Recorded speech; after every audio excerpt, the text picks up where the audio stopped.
But Sebastian Bourdais, who leads here, and there is that battle between the Minardi Team USA cars, and it is Robert Doornbos. That's Doornbos. Dan Clarke had got past him there, and Robert Doornbos misjudged his approach to turn 5. Okay, let me try and break this one down for you. As you can see, the front wing stuck under the car, under the nose of that car. Dan Clarke had got on the power to pass out of corner 3, got a great run. As you can see, he's trying to swerve and get the wing out. That's not going to help.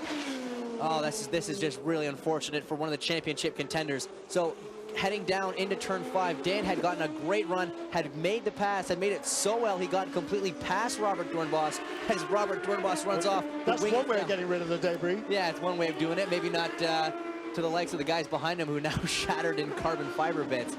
So Dan had been completely past him to the point where Robert then pulled back in line to try and get the draft again and just misjudged the braking, Jeremy, and ran right over the back of Dan's car. The question now is whether or not Dan's car is damaged at all. And you can see through the carousel, Robert Doornbos having to go so slow with no front wing, holding up Jan Halen and Tristan Gomedy, who are racing for position. And now through the kick there, that's going to be dodgy without a front wing on that car. So that will enable also Alex Figge, who's doing a nice job this afternoon for the Pacific Coast Motorsport team. Bit of a call for Alex as he sneaks alongside and he makes the pass.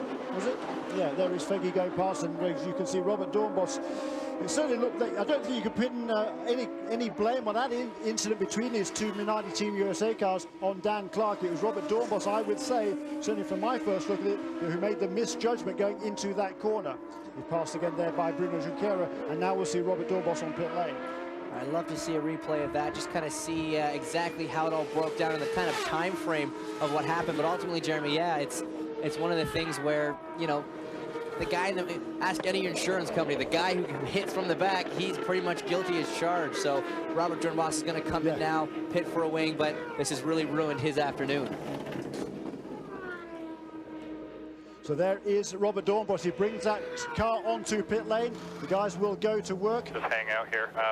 Mark, a good long vent will pack and full of fuel nicely. Thank you. Cameron Steele. Hey guys, I'm down here in the pit. You can see frustration in Robert Doornbos' face, ripping his tear-offs off his helmet and throwing him to the side, and working on getting the nose cone replaced. And it looks like they took a look at a couple other items on the car. No other damage, it doesn't seem like, but it's taking some time to get this done, and unfortunately a frustrating moment for Doornbos. Intense frustration there, and as we saw 2 weeks ago in San Jose, the onus is on the guy behind. In that case, it was Dan Clarke. This time, the boot was on the other foot. Is the other Minardi Team USA cars. Well, you're on setup mode. A problem for one of the Team Australia cars, that is Will Power, the other championship contender. So Robert Doornbos just been in the pits, and now an unscheduled pit stop for Will Power. This is exactly what Sebastian Bourdais needs in his quest to win a 4th consecutive championship. Not only are these guys both out, Sebastian is out in front by quite a margin, although Graham Rahal is running very, very quick, slightly quicker than Sebastian at this point of the race. So Graham Rahal is looking extremely racy, as we've seen, extremely quick, but Sebastian Bourdais is sitting very pretty in the overall championship picture right now. Oh boy, isn't he just so problems here. Yeah, so some sort of electrical problem. That was Derek Walker on the radio there saying change the electronic control unit on the cars, the engine management system, and it's just a disaster for Les Shannon and the boys there on that car. But here's again a replay of that accident. You can see there that Robert Doornbos just left his braking way too late. It looked like going down into turn 5, James. It's such an easy trap to get into when Dana had such a good run and managed to get all the way past him. And then here's again a replay of him running off. Of course, the car understeering greatly with a front wing stuck underneath it. Just ask Paul Tracy. He experienced something similar in Toronto this year.